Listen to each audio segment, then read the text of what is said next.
Hello there folks, Elita Legionarii here, and today I have a grand epic pike 4v4 Rome Total War 31k battle. This was a really nice battle with lots and lots of pikes in it, and it was very epic. A really awesome showdown this battle was. It was absolutely fantastic. In this battle I took command of the Seleucid Empire.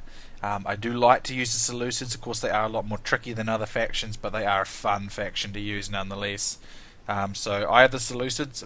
My army consists of 6 gold, 1 EXP cataphracts, 5 silver shield legionnaires, which are gold, and 9 silver shield pikemen. In this very specific formation, this is a very good formation for the Seleucids, because this kind of formation, this checkered formation, is actually good for lower tier pikes, and pikes in general actually, versus Rome, because Rome usually gets hung up on the first rows throwing Pila, and Pila usually goes into one unit rather than several simultaneously. And it is a pretty good stalling force. In addition to the testudos that these Silver Shield Legionnaires will provide me, it's going to allow me to hold out for a good amount of time against a Roman player pretty well, as long as I don't take excessive amounts of Pila. But most Pila will probably just go into these front units, while these back ones will be relatively safe. But again, key here with the Seleucids is you really don't want to take an infantry engagement until the latter stage of the battle, and basically just want to use this to either build up your allies or just play a more defensive role, because Seleucid infantry isn't very good. To my immediate left we have Greek Cleomenes. Cleo is playing as the Greek cities, and he has, I think it is 5 units of, maybe 5 or 6 Cretans. I think that's actually 5 Cretans and 15 Spartans, I think. Most of which are probably in the range of sort of either gold attack or silver gold or silver and that sort of thing. That's Cleo's army. Then to my right we have Biscuits from the Heaven Clan. Biscuits is playing as Macedon. He's got, I believe it was 4 archers, 4 cav, and 12 pikes, which are gold. And I think his archers are 3 upgrades, and his cavs probably gold and a couple of experience or an experience or something like that. And then we have Titans Mohammed. Mo is playing as Pontus, so we've got all the pike works going on here. He's brought the typical Pontus build: 2 chariot archers, 4 scythe chariots, and 14 bronze shield pikemen. So it's a pretty typical build of Pontus. So lots of pikes, all pikes on our factions. Our opponents are all Rome, so they definitely have faction advantage here. Particularly in regards to over Pontus and the Seleucids, but I mean Macedon's outclassed too. Only really Greece, but then Greece is not as flexible as Rome, so they definitely have faction advantage. Anyway, our opponents are the Beast of Holland, aka Titan's Beast. Beast is in command of the Scipii Romans. His army consists of 6 Praetorian Cav, and I think there's some Archer Auxiliary here somewhere too. Yeah, there's an Archer Auxiliary unit here. I think there's a couple of them. I think he's got 3. I think Beast has 4 Archer Auxiliary, 6 Cav, and that'll remain 10 infantry. Then we have TNG Thor. Thor's got 4 archers and 16 infantry, I believe, 16 urban cohorts. Then we have the Art of War clansman Annibal. Annibal's got 6 cav, and the rest are urbans, so I believe that is 14 urbans. And on the far right we have TNG member Indi. Indi has got 2 Archer Auxilia, and I think 18 urbans. So we have cavalry advantage for the most part, but they definitely have an infantry advantage.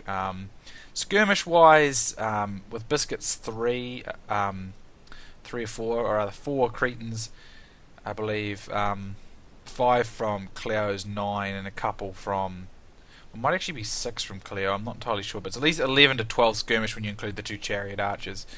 So anyway, let's see how this battle progresses off the start. Looks like Mo's going to push up here a little bit, I think, at the start, and begin a bit of a skirmish with Beast's archer units.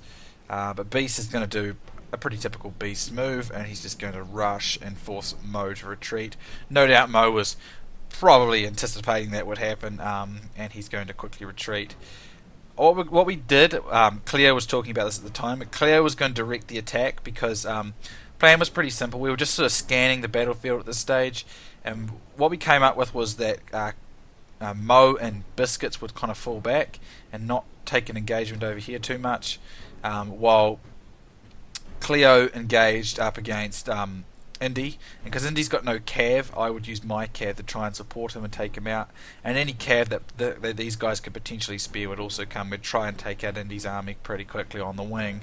That's how the plan was initially progressing, but of course plans don't tend to survive initial contact, and in this case this one developed well though, but I won't give too much away. But anyway, as you can see, Beast has pushed Mo back a bit, but we're shifting left, so yeah, we're going to try and simply escape from this fight on this flank here, and we're going to try and engage it over here. So Cleo is pushing up really aggressively on Indy with his 14 Spartans, I believe it. I think it's 6 cav, 6 archers he's got. Well, it looks like we're only seeing 5 flags, so maybe it really was only 5.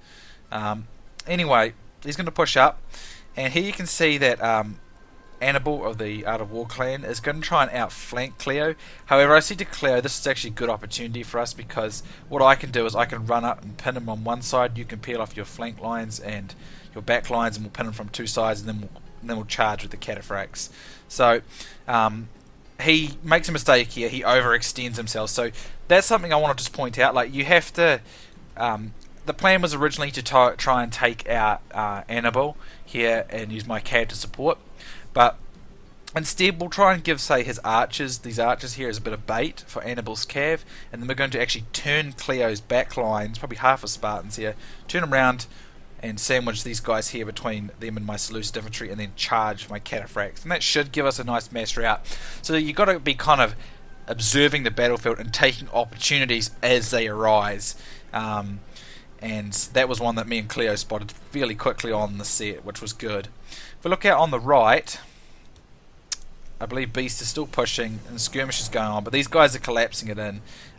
We are taking the fight out this way, as I said. But Annibal has overextended himself, and he's got himself into a very, very bad position. So, as you can see, Cleo's going to reorganise his army, and we're going to see this. He's cut off. He's cut off from Indy by Cleo, and I'm going to sandwich him from this side. And now I'm preparing my guys for a slice charge down the middle. So Cleo pushes in here, and the only way I can envision them getting out of this is if Indy really puts the hammer down into the back of Cleo. But Cleo doesn't even need all his pikes for this, so he can hold Indy off. This was just a very bad move by Annibal. Like the idea of flanking was good, but I think what they should have done is Indy should have moved this way, and Annibal could have pushed a few of his units up to engage the Spartans, and then Indy could flank from this side. Because if he does that, like I will have to bring in my infantry to support Cleo, and my infantry's really not, like, if you're facing the Seleucids, you really don't have to worry about that infantry, because it's really not very good.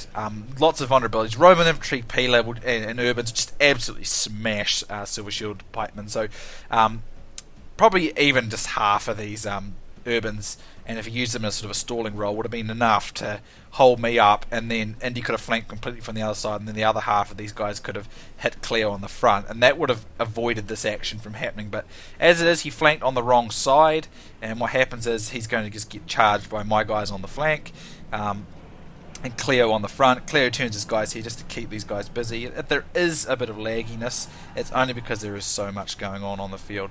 So I just basically rush it in here. I'm going to take quite a bit of P-Lab, which isn't good for my Seleucids, but it is what I'm going to do.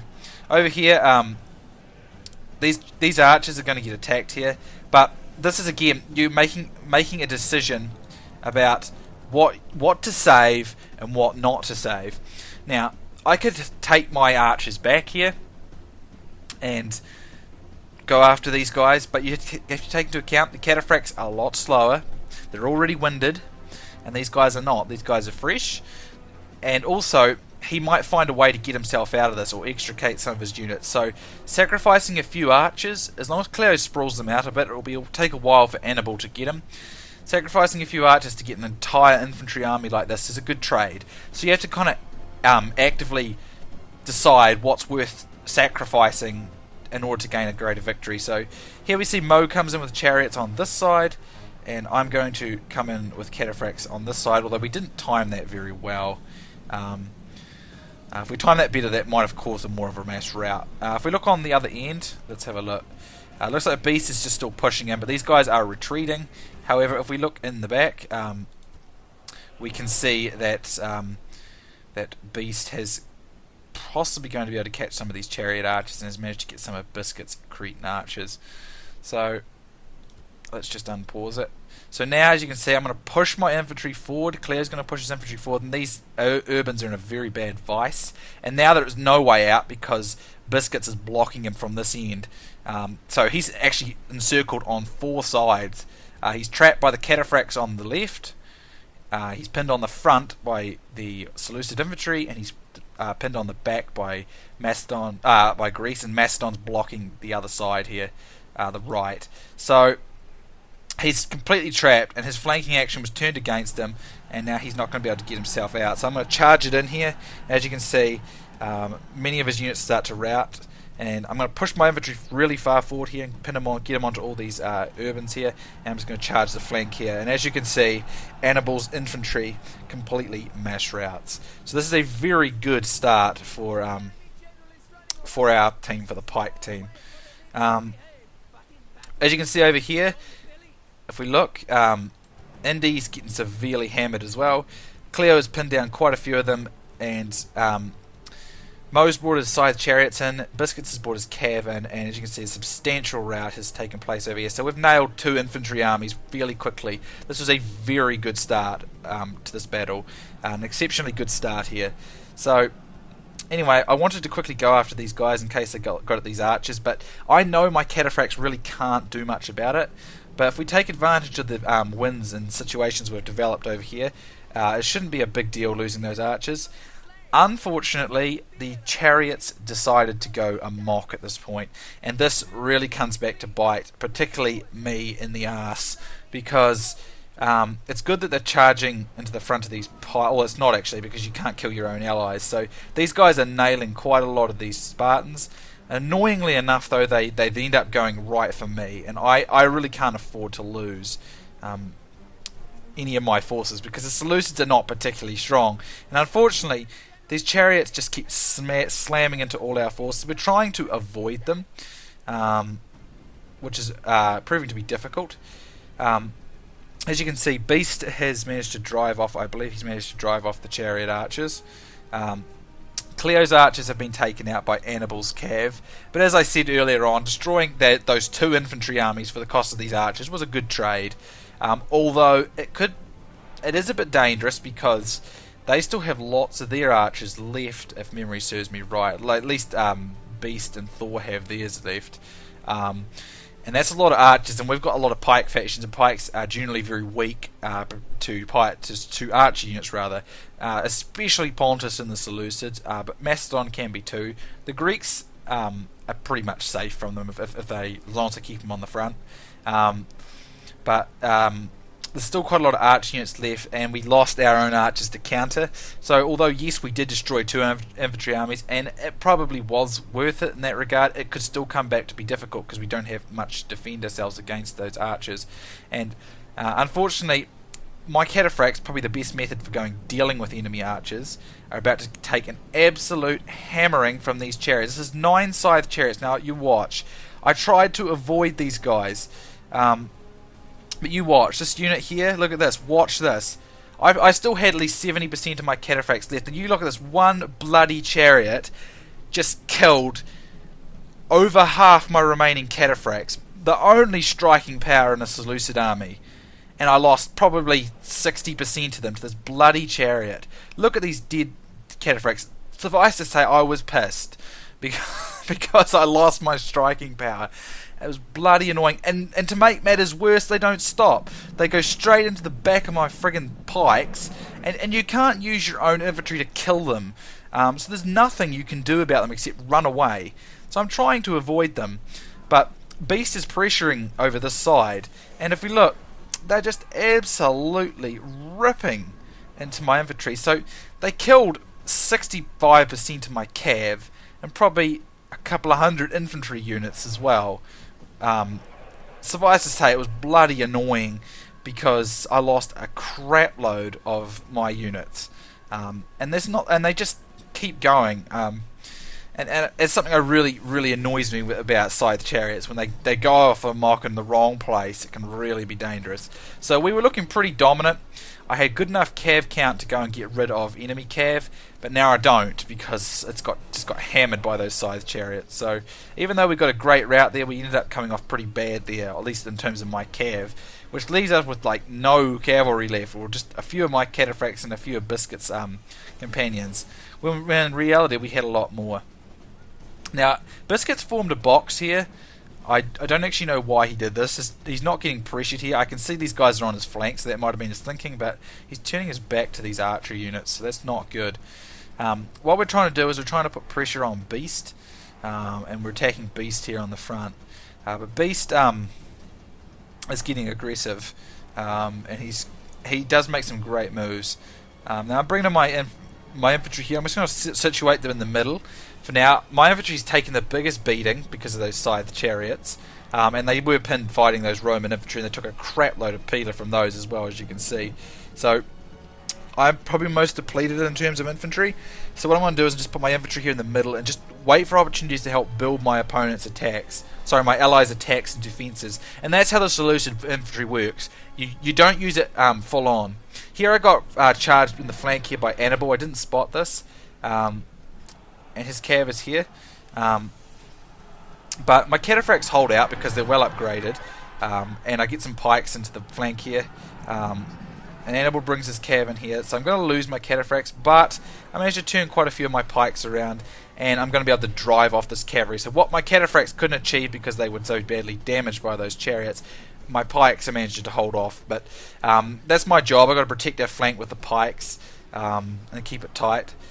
Biscuits, though, really needs to get out of this box formation because he doesn't need to do this because he's just got his back exposed. Although I don't think anyone's taking advantage of this yet. Oh, Beast probably is. These guys, no, I think they are. I think looks like Thor might have been targeting this way, or is that Indy? That's Thor. But I would imagine Beast would target the general here. So Biscuits needs to get out of that. Over this side, my general just got killed, which was really annoying. I mismicroed him and put him in a dangerous spot, and Annibal and Beast were all over that, and that really cost me badly. Anyway, as you can see here, Thor starts putting on real pressure on Biscuits here, but Biscuits has got quite a number of pikes, but he's still getting heavily pressured. Now I make another micro mistake. I wanted to try and make a cav slice through here, but I didn't spot that Biscuits had his pikes facing this way, so I ended up basically killing off my own cav like a complete and utter noob. Anyway, as you can see through here, Thor is attacking here, but Cleo has got it covered.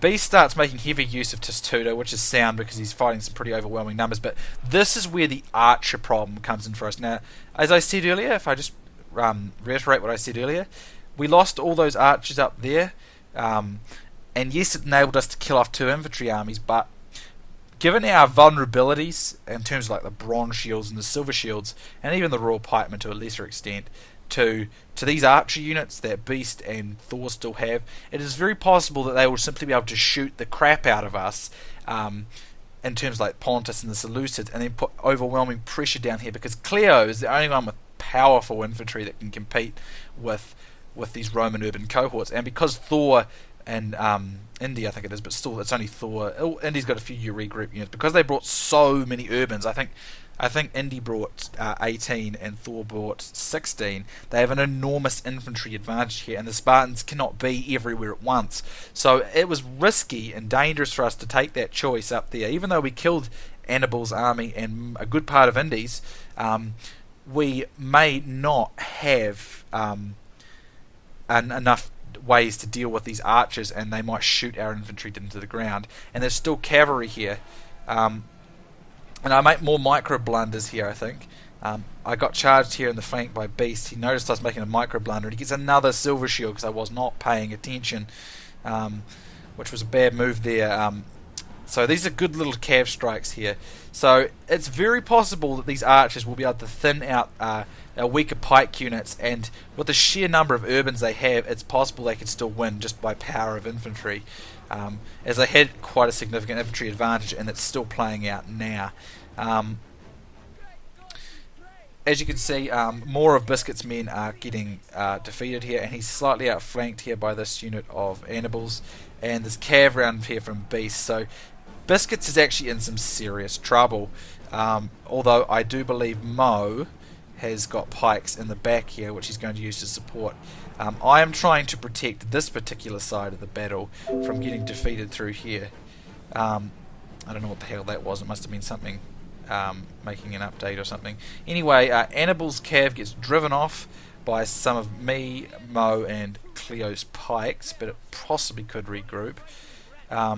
And fortunately, because the way in which Thor attacked and Indy attacked, it appears with enough pikes here, these guys just mass routed under just sheer numbers of pikes. That really all it was. It wasn't an ordered assault. I do think, however, if I remember correctly, Thor said he had some issues with sort of lag, so he probably didn't have as good a control over his men as he otherwise might have had he not had the lag. I decided to reinforce over here against these guys because I know there's not many Spartans here, and these urbans could potentially win this fight. I'm trying to reinforce in as many places as possible. Over here, Beast made a cav charge, and I managed to impale a few. However, I try blocking this unit here, but I miss, and he's going to get a rear charge through here. This is good cav work by Beast, and I'm going to lose another one.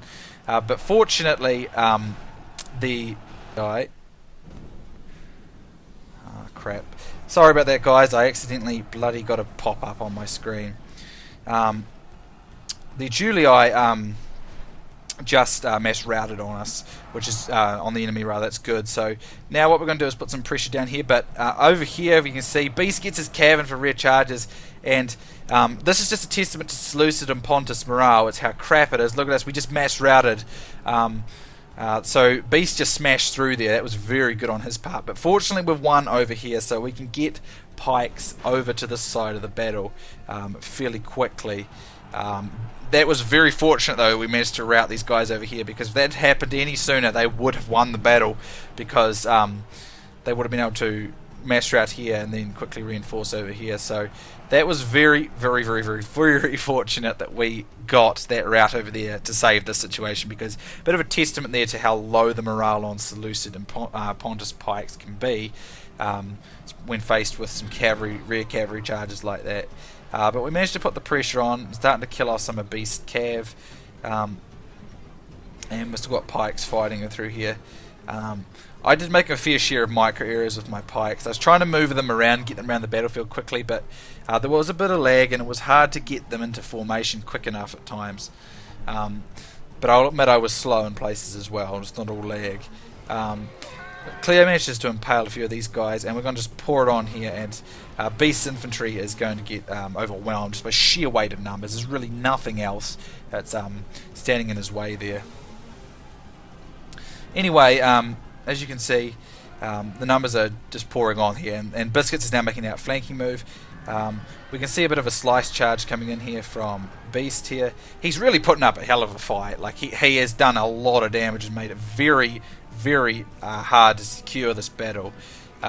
We were very fortunate we managed to kill Annibal's infantry as quickly and as easily as we did at the start, because I don't think we would have had it otherwise. But as you can see, Beast's infantry finally give up the ghost, and there's just a few of his cav left, and I'm just going to go to triple speed now, I think. As you can see, we're just going to drive it off and chase them down. He didn't give up easily, though, and he made us work to get our kills. But there you go. Now, it was at roughly this point in the game that Steam decided to crash on us. So we were not able to properly save it, so I believe this will say unresolved. I wasn't able to save it. This replay was actually sent in to me by Cleo. I was utterly pissed off at the time that I was unable to save it, but fortunately Cleo was, and he was able to send it to me, so big thanks to Cleo, because this was a really nice battle. Great pike action here, and I didn't want to miss it. So I'm really glad that he was able to save it, but I think it will probably say it was unresolved. Yeah, there you go. So I have no particular. If I recall, Cleo did send a screenshot of the final results here. I think it said unresolved, but I'll link that. I'll try and link that onto the back of this replay, so that way you can see the screen results. If memory serves right, Cleo had over 2,000. I only had a crappy 800 because I lost my cataphracts and my killing power, and then Biscuits and Mo had sort of about 1,300 apiece. I can't quite remember what the others had. I think Beast had over 2,000 as well. It was a really good one there. I'll try and link that into the back of this replay so you can see it. Anyway, guys, I hope you enjoyed it. I thought this was a fantastic game. It had some awesome pike action, some great tactics, and great reading of the battlefield, anticipating when to take action, what to sacrifice, when to strike. There was some really nice moves, particularly from Beast, and Annibal's cav was good too. Particularly from Beast, so he really put this area in doubt after we were pretty sure that those side chariots really were a complete pain. A real nuisance, because if we look here, all of these cataphracts here were killed by those scythe chariots, and a good portion of my infantry was as well, so it was very annoying. It made it a lot more in doubt than I think it would have been had they not managed to do that. But anyway, a fantastic game. Some awesome variation of things going on in this battle. I really enjoyed it. I will link everybody's channels here in the description. Now there is Biscuits, of course, there's Beast, and I know that Mo has a channel now. I don't think I've missed anybody else. No, I don't think I have. Thor, I think, has a channel, so I'll link him as well. Anyway, guys, hope you enjoyed it. Thank you very much for watching. Please leave comments, tell me what you think, and be sure to check out those other channels. Great channels. So thanks again, guys, and I'll see you soon next time.